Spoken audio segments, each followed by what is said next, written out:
capítulo 24. Ponemos entonces Daniel, préstame tu Biblia, Daniel. Ven. sí, señor. La escritura dice en el capítulo 24 de Mateo, en el capítulo 42, dice: velad pues, porque no sabéis a qué hora ha de venir vuestro Señor. Amén. Amén. Bueno, sí. Bueno, entonces vamos a orar entonces. Querido Padre que estás en el cielo,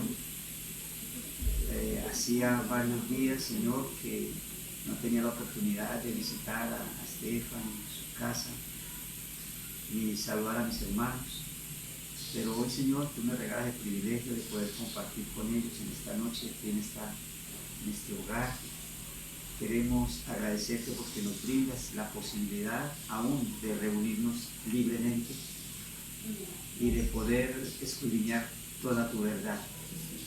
Te suplicamos que tu gracia maravillosa esté en esta casa, con cada habitante, con cada persona que habita en este hogar, en los pisos de esta edificación, y a todos ellos, Señor, los niños, los jóvenes, los que no han llegado, los que están fuera y todos los que estén aquí en esta casa. Oramos para que los ángeles celestiales estén con cada uno de ellos, Señor. Y te damos gracias por cada uno de los presentes. No estamos aquí por casualidad, pero pedimos, Señor, que nos ayudes a entender entonces cuál es el propósito, cuál es la palabra de ánimo y de salvación que tienes para nosotros en esta hora, Señor.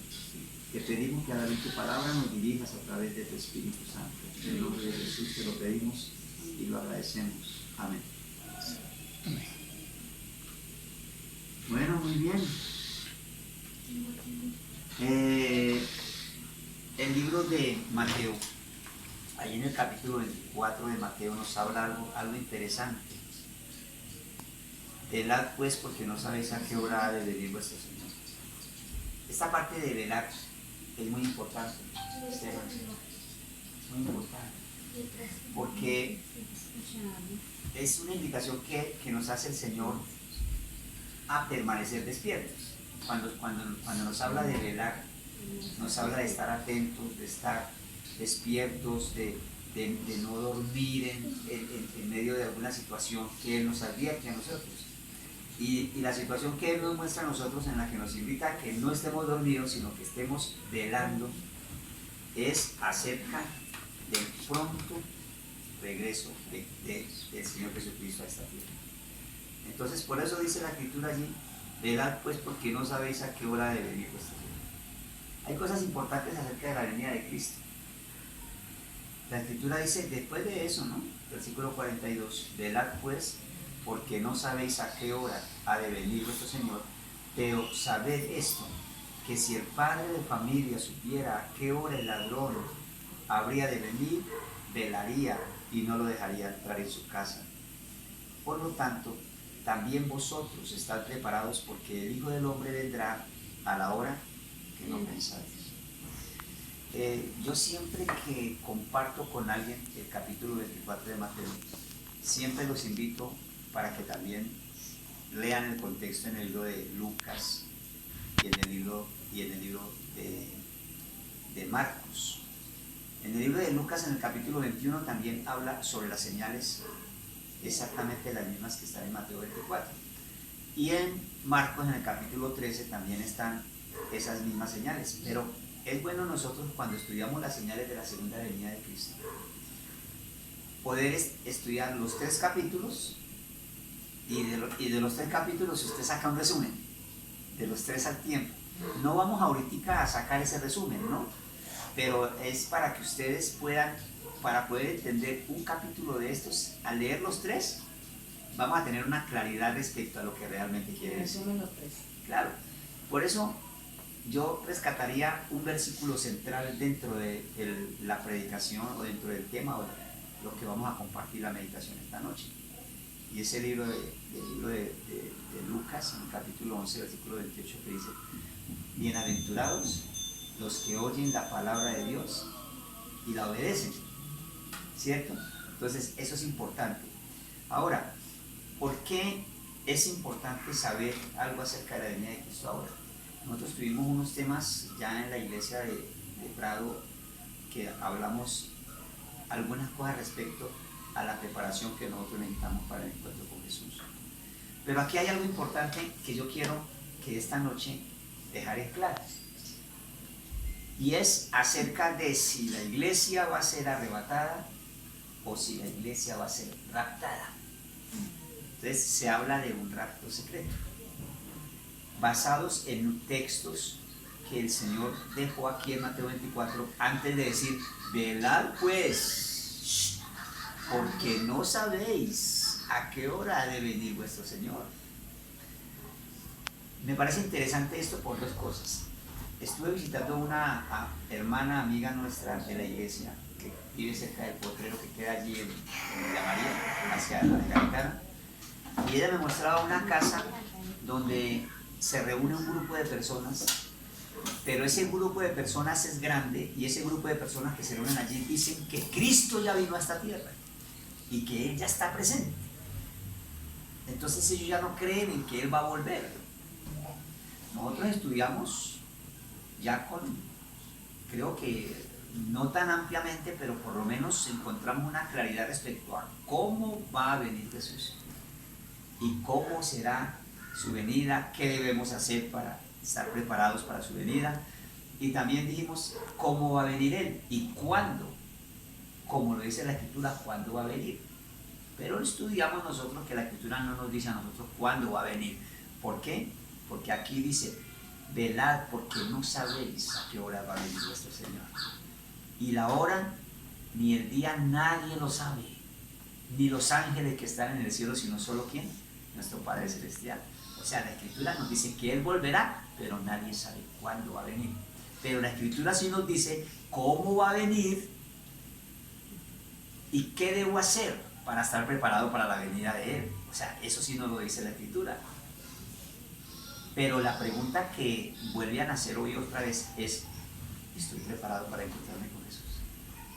Esa sería la pregunta principal para eso.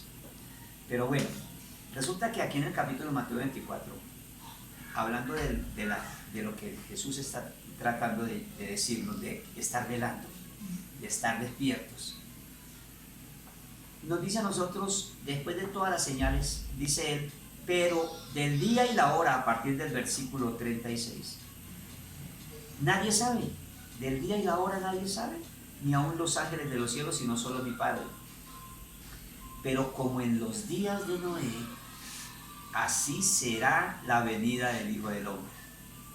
Primero, hay algo que es una clave que Él nos está dando. Primero, que así como en los días de Noé, así será la segunda venida del Hijo del Hombre.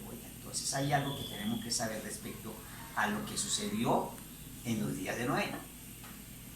Y no entendieron hasta que vino el diluvio y se los llevó a todos. Así será también la venida del Hijo del Hombre. Qué interesante.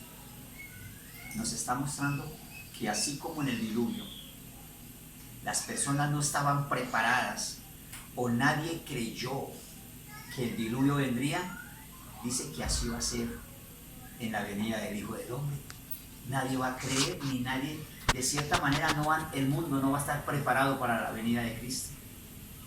Y va a venir Cristo y va a sorprender a este mundo, porque la Escritura lo dice, y yo creo lo que dice la Escritura.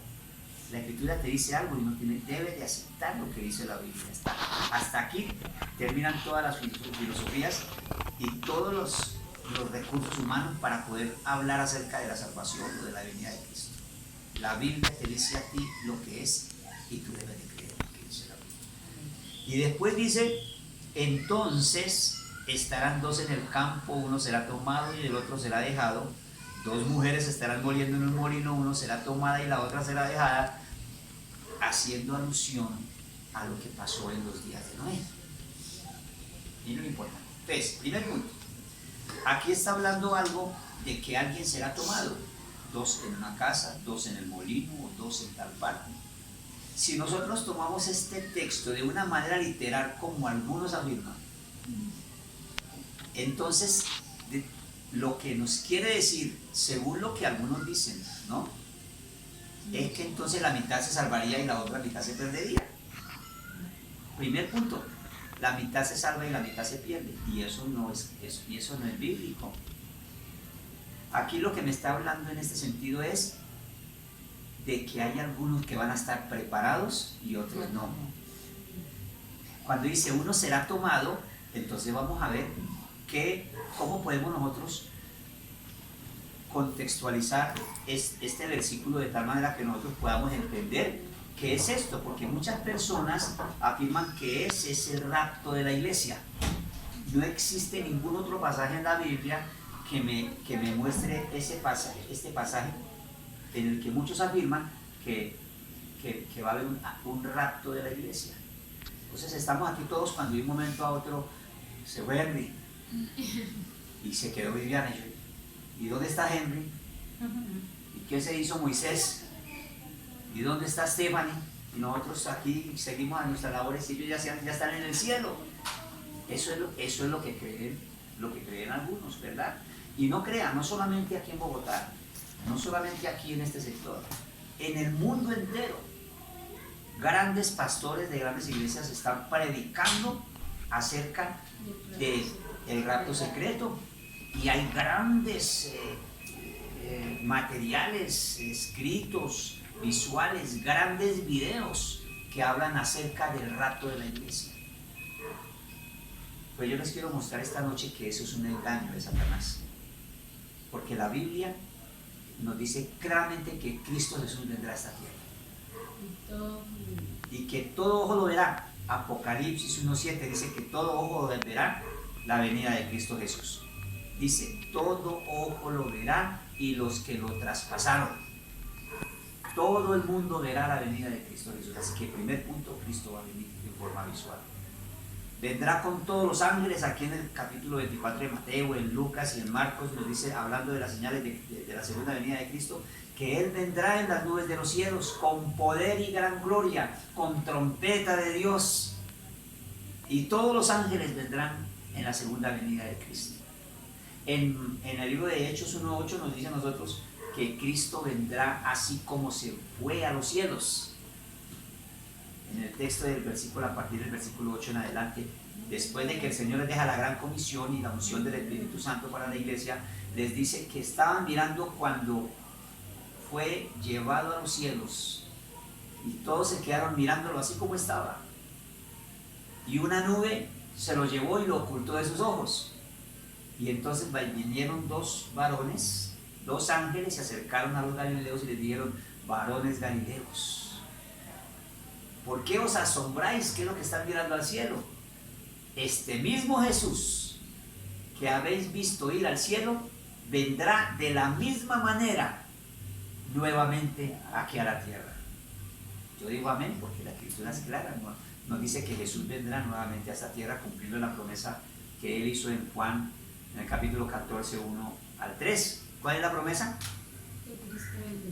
Él dice allí: no se turbe vuestro corazón, creéis en Dios, creed también en mí. En la casa de mi Padre muchas moradas hay. Si así no fuera, yo lo hubiera dicho. Voy pues a preparar lugar para vosotros, y vendré otra vez, y os tomaré conmigo, y os llevaré, para que donde yo esté, vosotros también estéis. Es la promesa que Él hizo para todos aquellos que creen en sus promesas, en la promesa de la venida de Cristo. Él vendrá, muy pronto vendrá, pero la Escritura nos dice que Él no ha venido. Solo nos advierte a nosotros que debemos estar preparados para la segunda venida de Cristo.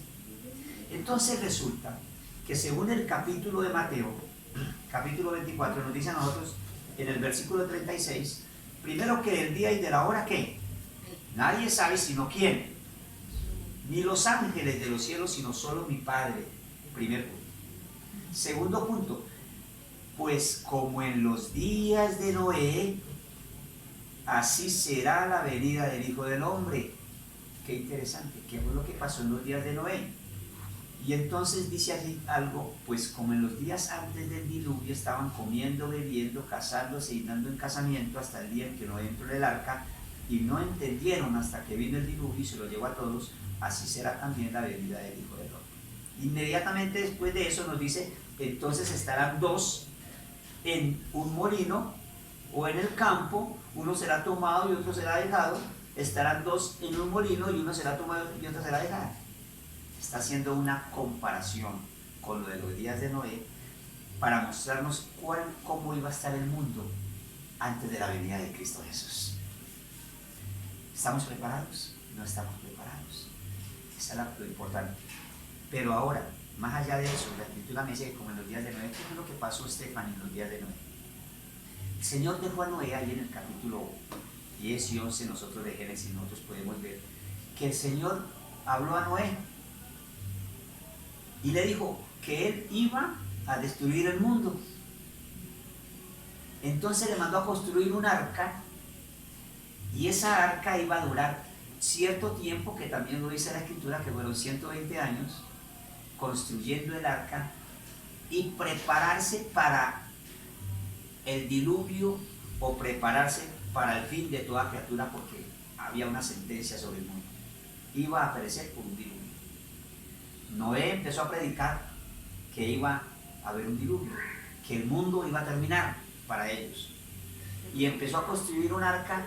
Todos aquellos que entraran en ese arca iban a ser apartados, iban a estar separados de los que no, y los que estaban dentro del arca iban a finalmente a salvar sus vidas. ¿Qué pasó? 120 años predicando, y a los 120 años dice la Escritura que ya el arca estaba lista y Noé entró en el arca por orden de Dios. Y por orden de Dios entraron todas las parejas de animalitos también. Con la familia de Noé y parejas de todos los animales entraron allí. Pero la Escritura dice algo interesante respecto a eso. Que el Señor mismo cerró la puerta del arca. Qué interesante. El Señor primero advirtió 120 años. Después entraron los que aceptaron ese mensaje. Y después de que entraron, dice la Escritura, que el Señor cerró la puerta del arca. Qué interesante. ¿Qué fue lo que pasó allí? Vino el diluvio. La gente no creía. A los 7 días después de que estaban allí, la gente se burlaba de Noé. La gente andaba en fiestas. Todo ese tiempo que él estuvo predicando, creían que él estaba loco. Nadie creyó el mensaje que él estaba predicando de parte de Dios. Y lo más increíble de todo es que finalmente, después de que ellos rechazaron eso, se burlaron aún viendo que todavía había oportunidad para ellos. Pero la puerta se cerró. Vino el diluvio. Y apenas vino el diluvio, dice la Escritura, que se empezó las cataratas de los cielos se abrieron y llovió 40 días y 40 noches de forma seguida y continua. Y el agua creció y anegó todo lo que había y murió todo ser viviente que había sobre la tierra. Cuando ellos fueron al arca a buscar entrada, ya no había entrada. ¿Por qué? Porque ya Dios había cerrado la puerta. Pero la Escritura me dice que así como en los días de Noé, así será la segunda venida del Hijo del Hombre. Qué interesante. Allí en el arca, ¿qué fue lo que pasó? Uno fue tomado y otro fue dejado. Eso fue lo que pasó allí. Es decir, los que estuvieron listos entraron, y los que no aceptaron se quedaron por fuera. En el tiempo antes de la segunda venida de Cristo, va a terminar antes de que Él venga, un poco antes de que Él venga, su intercesión por toda la humanidad en el santuario del cielo. ¿Qué es lo que está haciendo Jesús? Desde que ascendió a los cielos, está intercediendo por todos los seres humanos. Hoy hay gracia, estamos en el tiempo de la gracia que todos sabemos y conocemos. ¿Y qué es gracia? Es el perdón de Dios por medio de Cristo Jesús. Y desde que Jesús ascendió al cielo, la puerta de la gracia está abierta en el cielo para toda la humanidad. Y algún momento antes de que venga Jesús, esa puerta de la gracia se cerrará, se acabará. La misericordia de Dios finalmente termina en algún momento. Algún día el mal terminará, algún día el pecado será extirpado completamente, algún día la muerte ya no será más. En este pasaje podríamos tomar un versículo que es clave para entender lo que pasa en el cielo precisamente antes de la venida de Cristo. Capítulo 12 de Daniel, en el versículo 1 y 2, inclusive podemos leer hasta el 3. En aquel tiempo se levantará Miguel, el gran príncipe que está de parte de los hijos de Dios, o de los hijos de tu pueblo. Será tiempo de angustia cual nunca fue desde que hubo gente hasta entonces, pero en aquel tiempo será libertado tu pueblo, todos los que se hallen inscritos en el libro. Muchos de los que duermen en el polvo de la tierra serán despertados, uno para vida eterna, otro para vergüenza y confusión perpetua. Los entendidos resplandecerán como el resplandor del firmamento, y los que enseñan la justicia a la multitud como las estrellas a perpetua eternidad. Qué interesante, aquí habla de alguien. Miguel es el nombre de Jesús en el cielo, así como aparece en el libro de Apocalipsis en el capítulo 12, donde habla sobre la mujer y el dragón, que dice: y entonces Miguel y sus ángeles lucharon contra el dragón y sus ángeles. Ese Miguel y sus ángeles es Jesucristo, que es el jefe, que es el director de todos los ejércitos celestiales. Y Satanás, que es el dragón, es vencido. ¿Por quién? Por Miguel y sus ángeles. Quiere decir que este Miguel que se levanta aquí, Jesucristo, está diciendo, Él se levantará. ¿Cuándo se levanta Jesús? Cuando termina su intercesión y se acaba el tiempo de gracia para la humanidad. Termina todo tiempo, eso se conoce como el fin del tiempo de gracia. Y a partir de aquí se retira el poder del Espíritu de Dios sobre la tierra, y vendrán finalmente las plagas postreras que están descritas en Apocalipsis, y habrá los momentos más difíciles para la humanidad. Se le conoce como el tiempo de angustia más grande que jamás haya existido. Pero eso va a suceder, esas plagas van a caer cuando el Espíritu de Dios ya se haya apartado, cuando ya los ángeles de Apocalipsis capítulo 7, que están deteniendo los vientos, que son ordenados para que no caiga la destrucción sobre la tierra, esos ángeles están deteniendo hasta que sean sellados los hijos de nuestro Dios. Y entonces termina el tiempo de gracia. ¿Cuándo? Cuando termine el sellamiento del pueblo de Dios. Es importante. Termina el sellamiento, termina el tiempo de gracia, Jesús termina su intercesión en el santuario celestial, y entonces se cierra toda oportunidad de misericordia para el ser humano. Ya no valdrán las oraciones, ya no valdrán los bautismos, ya nadie que quiera tomar una decisión ya la podrá tomar, porque ya no hay tiempo para eso. La misericordia de Dios tiene un límite, a pesar de que nos muestra hasta dónde Él ha tenido con nosotros. Y la Escritura dice que la misericordia de Dios es ahora y para siempre. Pero algún día el pecado acabará, algún día la muerte ya no será más. Y para cuando venga Jesús a esta tierra, Él no viene a juzgar, Él no viene a señalar buenos y malos, Él sencillamente viene a darle la recompensa a los que aceptaron su gracia. Ya cuando se termine el tiempo de gracia, entonces ya no habrá oportunidad. Si nosotros supiéramos cuándo es el tiempo de gracia, y si supiéramos que el tiempo de gracia se cierra mañana, ¿qué sería? ¿Qué haríamos nosotros? Correríamos todos, el mundo correría, se cerrarían las tabernas, los bares. Jesús viene, ya está llegando, la otra semana está aquí, y todo el mundo corre. ¿Será que esos afanes valdrán delante de los ojos de Dios? Nunca.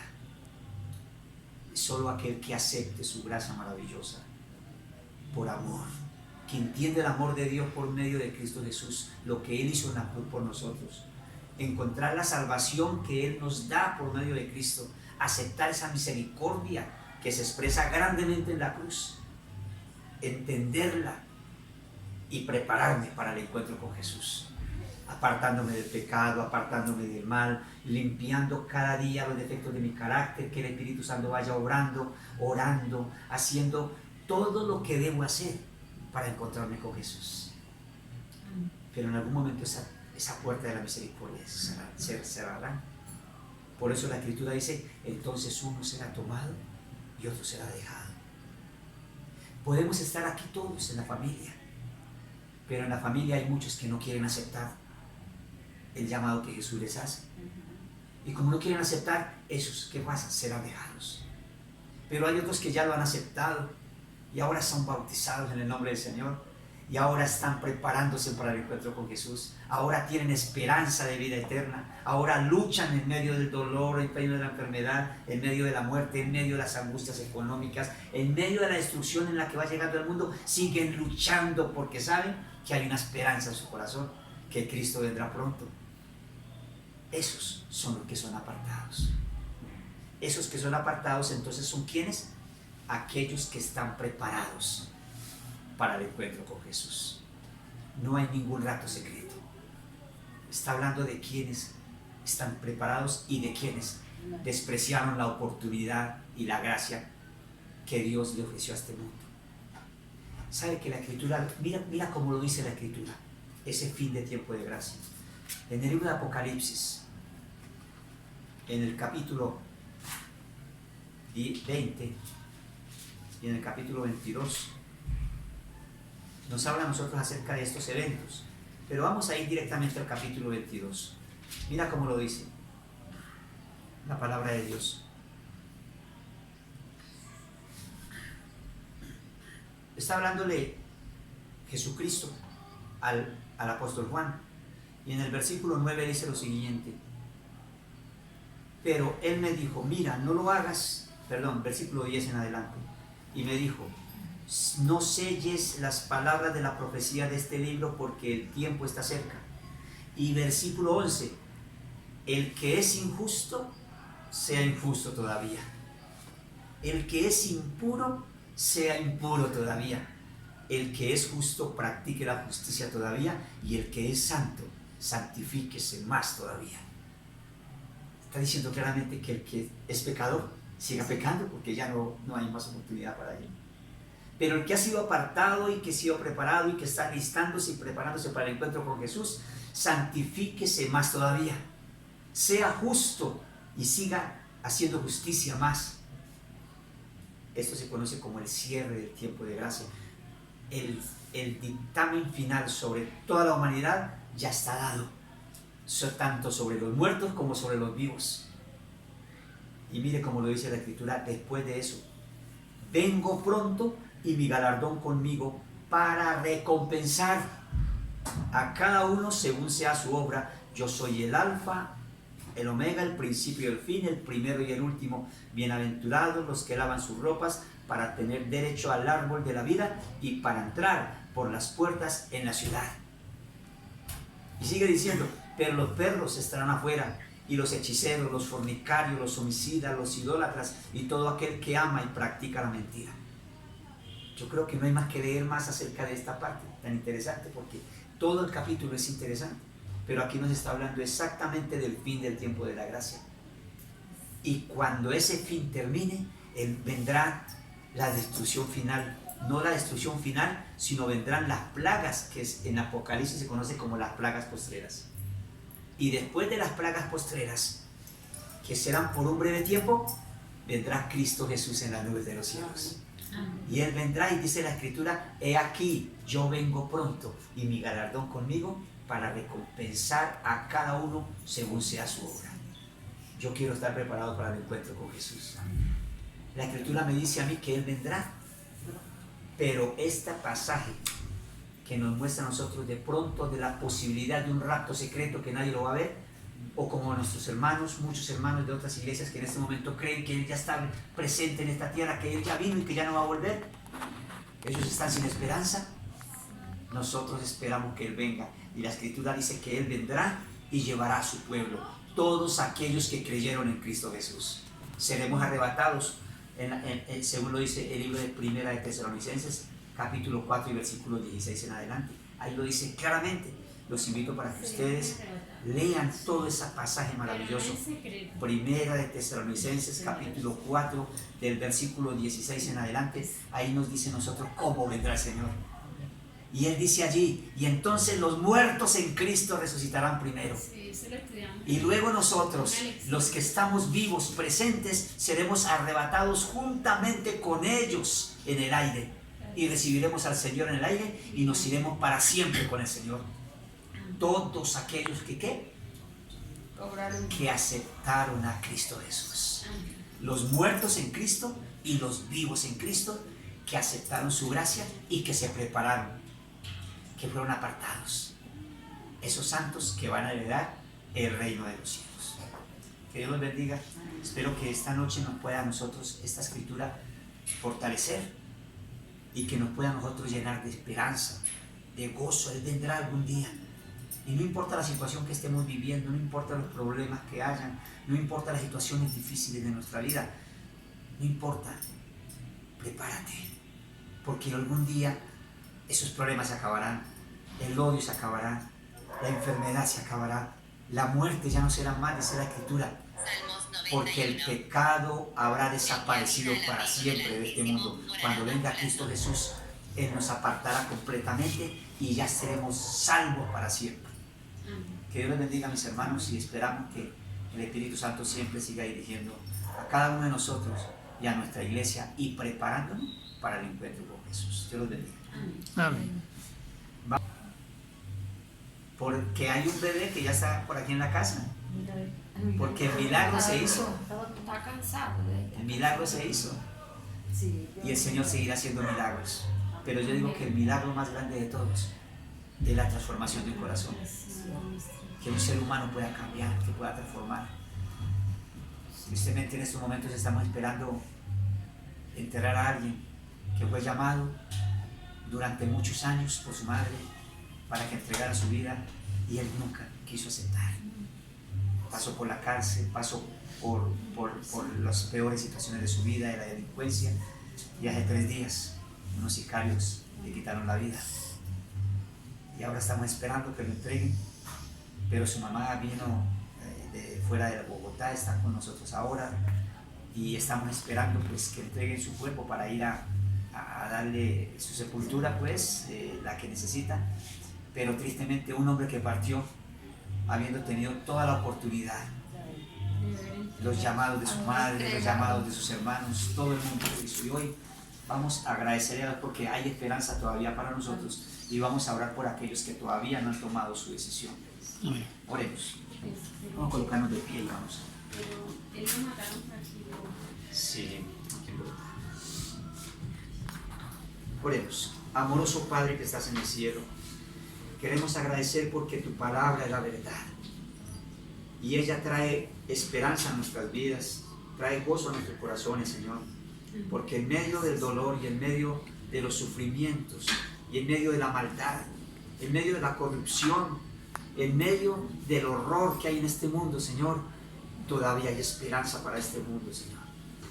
Te pedimos en esta hora que aceptes nuestra gratitud por la salvación que nos has dado en Cristo Jesús, por habernos rescatado de las tinieblas a su luz admirable y por permitirnos compartir aún con el mundo, Señor, la esperanza que hay en Cristo Jesús. Señor, tu palabra dice que muy pronto se cerrará la puerta de la gracia, porque así como en los días de Noé, el mundo antediluviano estaba gozando, disfrutando, estaba completamente alejado de un testimonio vivo que Noé había dado a este mundo, preparándose para el diluvio. Ninguno creyó, Señor. Hoy sabemos, Señor, hay señales que nos afirman que muy pronto esa puerta de la gracia se cerrará en el cielo.